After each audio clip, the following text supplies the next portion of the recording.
Hello viewers, আসসালামু আলাইকুম। আমি গণিত অলিম্পিয়াডের আরেকটি মোস্ট ইম্পর্টেন্ট টপিক নিয়ে হাজির হয়েছি, বিভাজ্যতা সম্পর্কিত নিয়ম।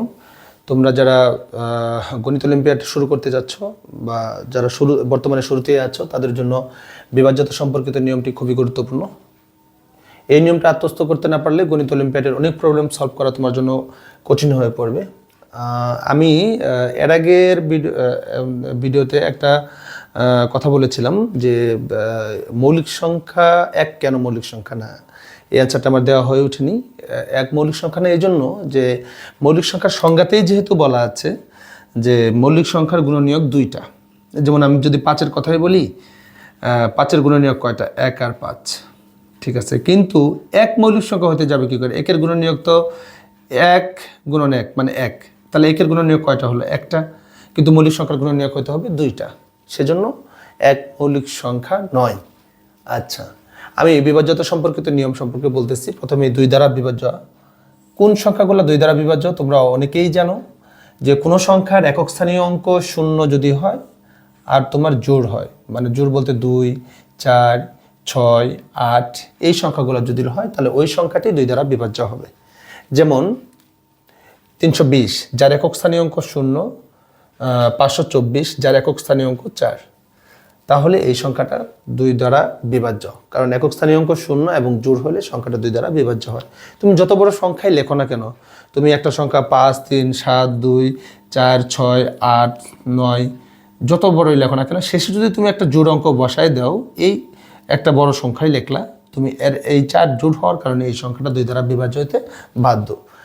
3 দ্বারা বিভাজ্য, কোনো সংখ্যার অঙ্কগুলোর যোগফল যদি 3 দ্বারা বিভাজ্য হয়, ওই সংখ্যাটি 3 দ্বারা বিভাজ্য হবে। এটা একটা ইম্পর্টেন্ট কথা, যে অঙ্কগুলোর যোগফল 3 দ্বারা বিভাজ্য। যেমন আমি একটা সংখ্যা তোমাকে লিখে দেখাচ্ছি। আমি একটা সংখ্যা লিখছি, যেমন 321-এর কথাই ভাবো। 321-এ ব্যবহৃত অঙ্কগুলা কি কি আছে? 321-এ ব্যবহৃত অঙ্ক একটা আছে 3, একটা আছে 3, আরেকটা আছে 2, আরেকটা আছে 1।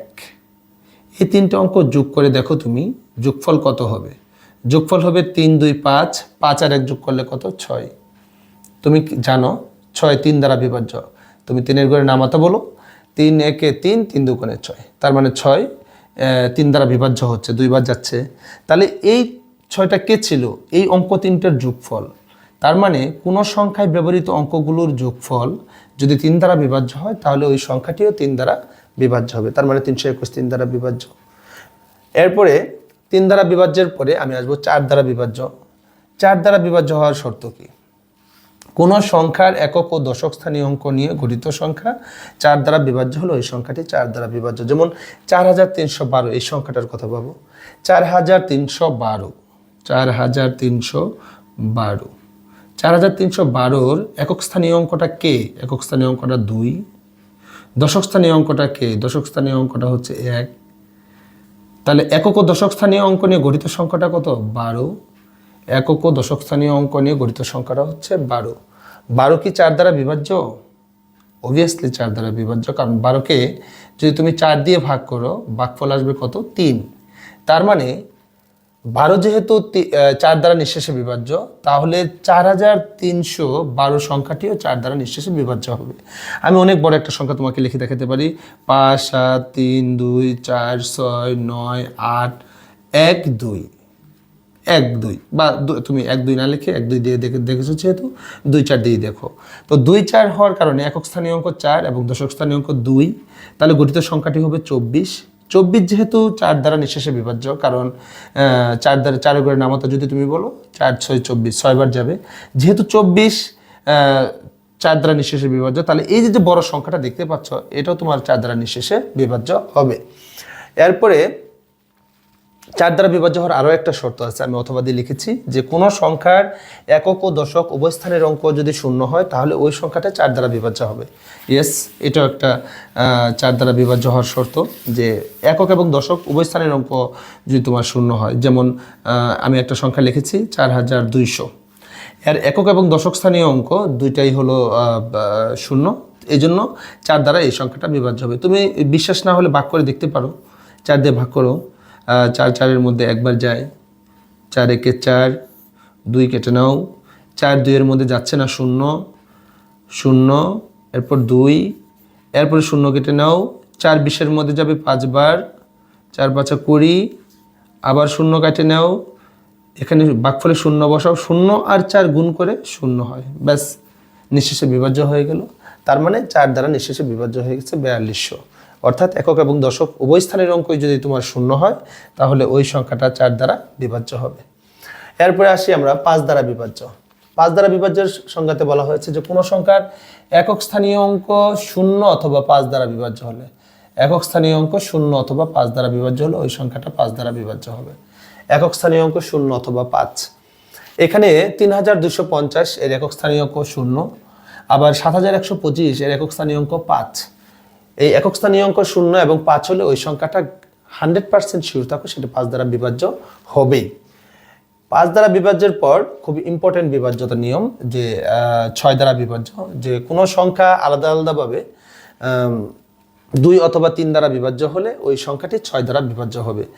2 দ্বারাও বিভাজ্য হবে, 2 অথবা না 2 এবং 3 দ্বারা বিভাজ্য, আলাদা আলাদাভাবে 2 এবং 3 দ্বারা, এবং কতটা ভালো হয় 2 এবং 3, 2 দ্বারাও বিভাজ্য এবং 3 দ্বারা, দুটো দ্বারাই বিভাজ্য হতে হবে, তাহলে 6 দ্বারা বিভাজ্য হবে। যেমন 312 এই সংখ্যাটা 2 দ্বারা বিভাজ্য, অবশ্যই তুমি 2 দ্বারা বিভাজ্যের শর্তটা এর আগেই পড়ে আসলা যে একক স্থানীয় অঙ্ক 0 হতে হবে অথবা জোড় হতে হবে। সেই সময় এখানে যেহেতু 2 আছে তাহলে এই সংখ্যা যে 2 দ্বারা বিভাজ্য এটা বুঝতে আমার কোনো সমস্যা নেই। 312 সংখ্যাটা 2 দ্বারা বিভাজ্য, 2 দ্বারা বিভাজ্য। ইভেন তুমি এটাও চিন্তা করো যে 312 সংখ্যাটি ব্যবহৃত অঙ্কগুলোর যোগফল কি, 3, 1 আর 2 এর যোগফল হচ্ছে 6, যা কিন্তু 3 দ্বারা বিভাজ্য। তাহলে একটা সংখ্যা এটা 2 দ্বারাও বিভাজ্য হলো, একটা সংখ্যা এটা 3 দ্বারাও বিভাজ্য হলো, তার মানে এই সংখ্যাটা কি দ্বারা বিভাজ্য হবে, 6 দ্বারা বিভাজ্য হবে। আশা করছি তোমরা বুঝতে পেরেছো। এরপরে 6 দ্বারা বিভাজ্য হওয়ার পর, বিভাজ্যতার পর এরপরে তুমি আসো 7 দ্বারা বিভাজ্য। এটা আমি লিখি নাই, এটার কিছু বেসিক্যালি কথা আছে, ওই কথাগুলো সহ আমি তোমাদের চেষ্টা করব যে 7 দ্বারা বিভাজ্যতা সম্পর্কিত নিয়মটা বোঝানোর জন্য। আমরা এরপরে 8 দ্বারা বিভাজ্যতা বোঝাচ্ছি। কোনো সংখ্যার একক, দশক, শতক স্থানীয় অঙ্ক নিয়ে গঠিত সংখ্যা 8 দ্বারা বিভাজ্য হলে ওই সংখ্যাটা 8 দ্বারা বিভাজ্য হবে। হ্যাঁ, এটাও ওই তুমি ভালো করে দেখো, যেমন 8, 4, 5, 2, 0। তুমি খেয়াল করে দেখো এই একক স্থানীয় অঙ্ক এখানে আছে 0, দশক স্থানীয় অঙ্ক আছে তোমার 2, আর শতক স্থানীয় অঙ্ক আছে তোমার 5। এই 3টা অঙ্ক তুমি ভাগ দ্বারা গঠিত সংখ্যা হলো 520। এই 520কে তুমি 8 দিয়ে ভাগ করো, তো 8 দিয়ে ভাগ করলে 8 দিয়ে ভাগ করলে 6 8 48, 12 থেকে 8 বাদ দিলে হয় তোমার 4, হাতের 1 মিলে গেল, তাহলে 40, 5 8 40। তার মানে 520 সংখ্যাটা 8 দ্বারা বিভাজ্য হচ্ছে, তাহলে এই পুরো সংখ্যাটাও তোমার কি হবে, 8 দ্বারা বিভাজ্য হবে। আমি আবার বলতেছি যে একক, দশক, শতক এই 3টা অঙ্ক নিয়ে গঠিত সংখ্যা 520 8 দ্বারা বিভাজ্য, তাহলে এই সংখ্যাটাও 8 দ্বারা বিভাজ্য হবে। এরপরে আসতেছে 9 দ্বারা বিভাজ্য। কোন সংখ্যার অঙ্কগুলোর যোগফল 9 দ্বারা বিভাজ্য হলে ওই সংখ্যাটি 9 দ্বারা বিভাজ্য। ইয়েস, তুমি এটা 3 দ্বারা বিভাজ্য হওয়ার মতোই শর্ত, যে 3 দ্বারা বিভাজ্যের ক্ষেত্রে যেমন ছিল অঙ্কগুলোর যোগফল যদি 3 দ্বারা বিভাজ্য হয় সংখ্যাটা 3 দ্বারা বিভাজ্য, তো 9 দ্বারা বিভাজ্যের ক্ষেত্রে একই শর্ত, মানে অঙ্কগুলোর যোগফল 9 দ্বারা বিভাজ্য হতে হবে। তার মানে তুমি এই সংখ্যাটার 9, 5, 0, 4 এই অঙ্কগুলো যোগ করে ফেলো, যোগফল কত হয় খেয়াল করো।